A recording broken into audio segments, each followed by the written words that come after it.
Now that you've mastered the pre-event marketing for your mega open house events, let's look at what you need to do the day of the event and in the days following. Day of the event.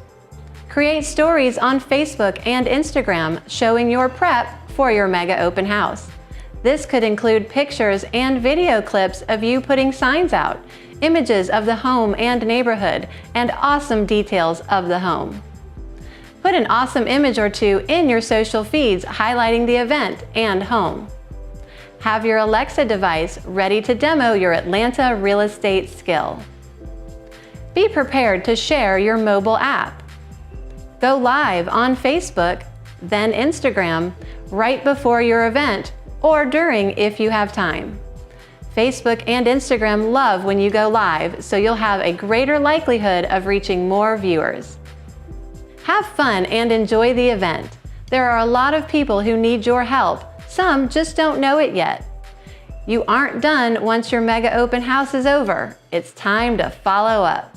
Post-event marketing. Immediately following the event, record a short video at the house for email and social.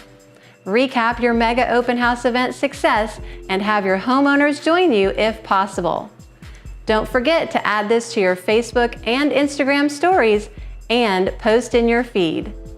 Log on to the intranet and accept Spacio registrations as leads. This will allow you to track and follow up. Set up a My Home Finder account with a saved search for potential buyer prospects. Call, text, or email your mega open house visitors, thanking them for coming and seeing how you can help them. Call or visit neighbors who did not attend to update them on the mega open house event. Have you used any of these tips? I would love to know how they've helped you and what your results were. We know that if you use these tips to market your mega open houses, you'll attract more prospective buyers and have a more successful event. Now that's good to know.